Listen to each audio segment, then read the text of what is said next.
Many of my clients often first came to me because they originally had a SharePoint intranet, or they're looking at building a new SharePoint intranet, but have past experience with a SharePoint intranet that just didn't work. It flopped for one reason or another. Now, there's a lot of different reasons why SharePoint intranets can not be properly adopted.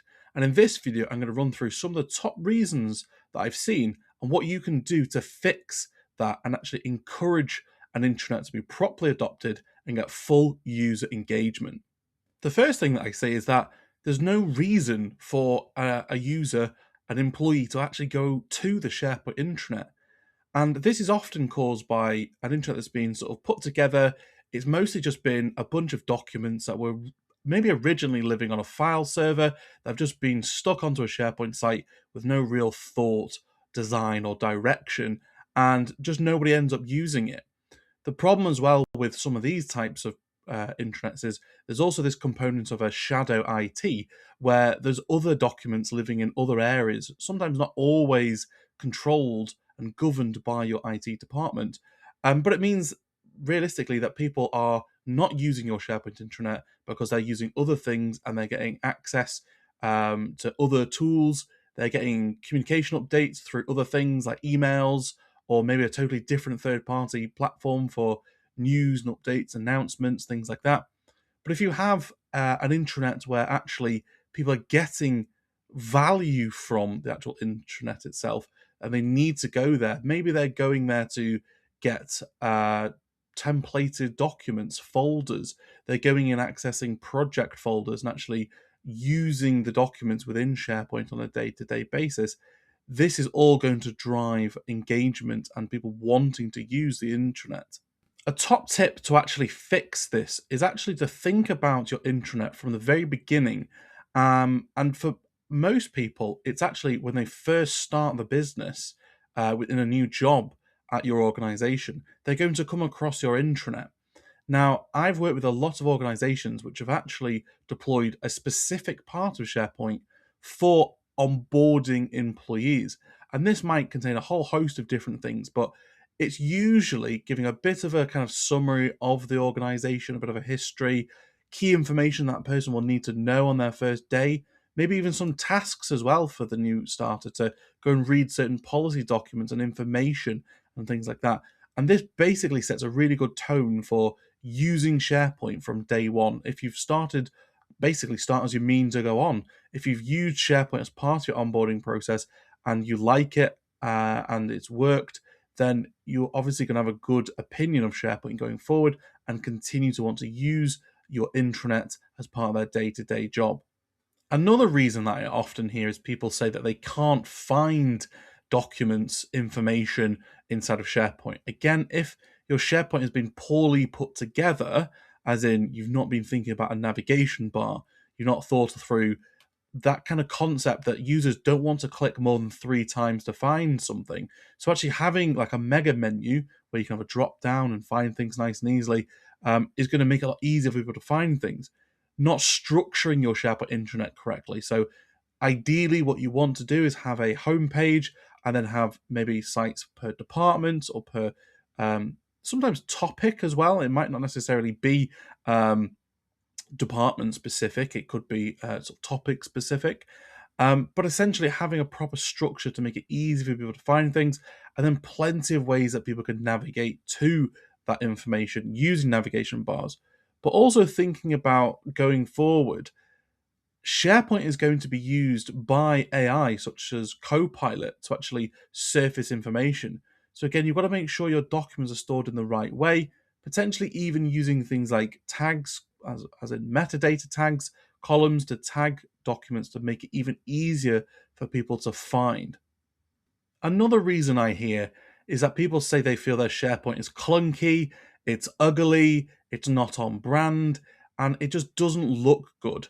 Now, I always compare the IT that people use as part of their work life really needs to be as close as possible to what people are experiencing in their personal life.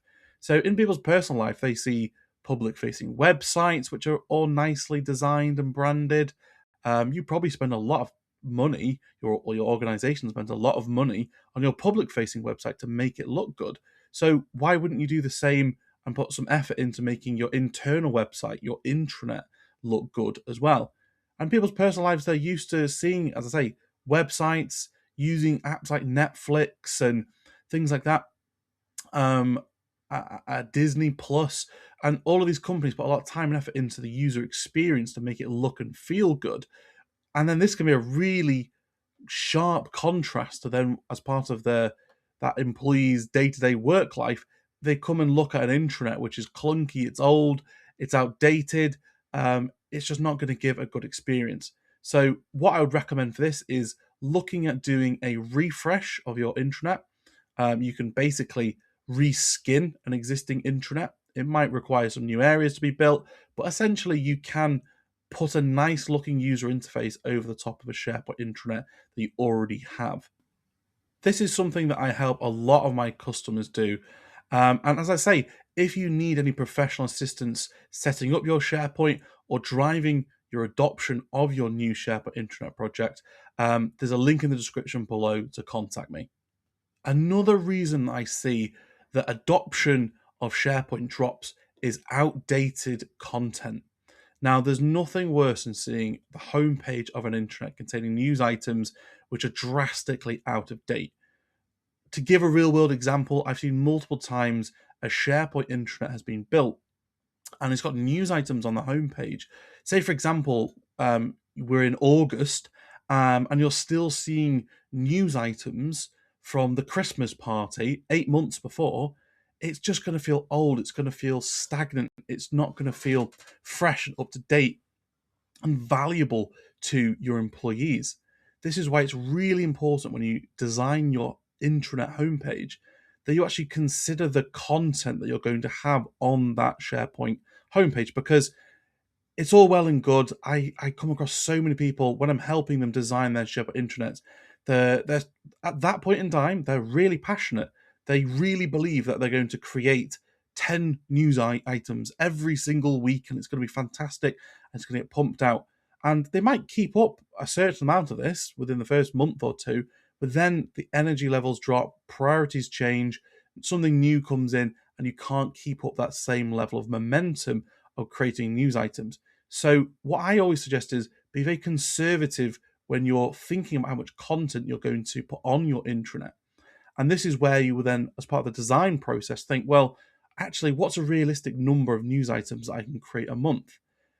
Is it one? Is it two? Is it three? Is it four? And that will then inform the amount of news items that you show on your SharePoint homepage. Reverse engineer it, essentially. So let's say, for example, if you have a news web part on your homepage, which can show 12 news items, if you were only doing one news item a month, that would mean that you'd have 12 months worth of news items. And I just don't think that's a good idea. If that's what you were going to do and that was your frequency, totally fine. Just create one news item a month. But maybe the news web part that you should use should only have, say, for example, the last 3 news items on there. So at least it feels fairly fresh. You've only got the last 3 months worth of news items on there. And same goes the other way. If you are going to be creating 12 news items a month, for example, then it's totally fine to show all 12 on the homepage because it's going to feel fresh, it's going to feel up to date, and it's going to keep that content valuable, essentially, to the end users. Another reason that I see adoption being very poor of a new or old intranet is when leadership, the senior leaders of an organization, do not adopt and do not promote the intranet as a good tool. Now, this essentially is like a lot of things. It's going to be influenced by the top of the organization downwards. And if the leadership team don't like the intranet, they're going to make their voices heard, and other people are not going to like it as well. And the general adoption is going to be very poor. So, what I would suggest is from an early stage, if you are having a new SharePoint project, get the senior leaders involved. Get them involved as early as possible, show them what they can do and what is possible, so they know and they can start telling people about it. The other thing is, why not have, like on a lot of public websites, there is a kind of about us page, which will often have little bio sections of the leadership team. Have that internally as well. Have something internally. Maybe make it more personal rather than it being about their CV and career and all that sort of stuff. Make it more personable. Have they got a dog? Have they got a cat? Have they got a picture of that they can put on their little bio section, for example. The other thing that you could do is you could have like a leadership updates page. So you could have a little, maybe even like a Viva Engage type of web part, like a scrolling news feed type thing that people can post into, that the leadership team can post into. Another thing which is really useful is putting up video updates. So rather than the leadership team, sometimes I've seen things like newsletters being created and it takes forever because it has to be typed up and then turned into a PDF and things like that. Rather than it being something like that's done monthly, quarterly, try and get the leadership team to create short videos. You can use PowerPoint these days to record your screen. You could use your mobile phone to record yourself on a stand. It's really simple to do. But just having little kind of updates from the leadership team, say, hey guys, this is what's going on. We've just had this, we've just won this really big deal, or there's this new benefit that's coming out to employees soon, or whatever it might be. It's simple to record a short video and then upload it onto the intranet homepage. Again, it's driving value. It's driving people to actually want to go to SharePoint. You can't necessarily make someone, but you can basically give them the tools and the kind of the value to actually make them want to go to start using your SharePoint intranet. So, some advice. If you are starting a new SharePoint project, then I would suggest that you start this adoption strategy as early as possible. One of the things that we offer to our customers is a communications plan. So, we will often provide a communications plan, basically say what information you should send out to your users and when, as early as possible. Included in that is some like short cheat sheets of what to expect on the intranet, so what they can do, and start getting a bit of excitement about what the internet can do and how it can improve the day-to-day working lives of your employees. I'd also suggest having champions. So champions like super users, people who will get a little bit more information. So maybe having one or two people per department who have got a bit more additional training. So when we provide our SharePoint training, we actually provide it in 3 different stages. We have end user training, which is basically just how to use SharePoint, how to consume information, download things.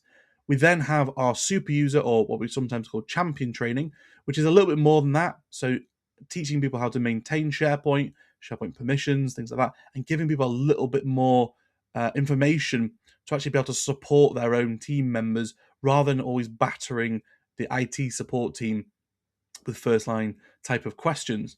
And then the third level of training is IT admin training. So this is where we would show how to create news sites, how to maintain them, how to check for storage, all that additional stuff that you need to do. So we split out that training to make it as easy as possible for people to understand what they need to know. So you could, for example, as part of your communication plan, push out some competitions to people to say, hey, name the intranet. Now, I've seen all sorts of different weird and wonderful names before for an intranet, but actually, rather than just calling it SharePoint, give it a name. I've seen all sorts of different types of names before. The landing, the launch pad, even there was an acronym. It was like a name. It was like Barry or something like that.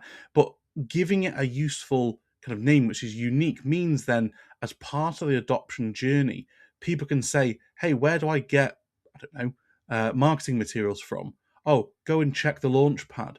You can get it from there. Why? Or, where's the policies on working from home? Go and check the launch pad."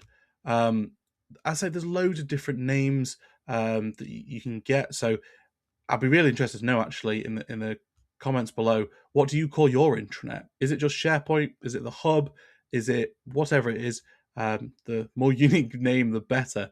But let me know below because it'd be really interesting.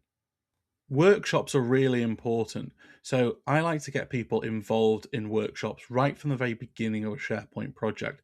So all of my customers will know that we start off with a SharePoint workshop where we go through all the kind of key requirements. And usually there is just a small knit team of people from my customer's organization which come to the initial workshop. And then they're basically the decision makers of the project, and they're their project sponsor, if you like. But I also recommend that we break out smaller workshop sessions for each of the departments to come in and talk about more from the perspective of what they are going to be using SharePoint for, how it's going to impact their day-to-day work, and then we come up with kind of ways of working which influences the type of training that they will then receive. So the training isn't just stock training, it is tailored to that particular department, what they're going to be using it for, and what to be aware of as part of setting up SharePoint. So again, just to give a real world example, it might be that as part of the workshops, we talk to the likes of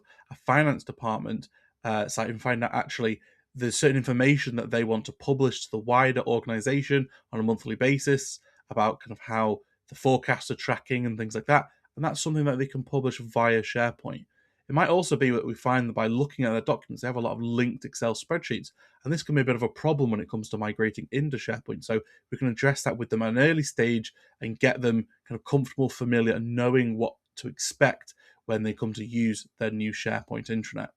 If you have a SharePoint project coming up that you need professional support with, there's a link in the description below to contact me. We'll first have a free, no obligation call just to talk about your project and how potentially we could be of help to you.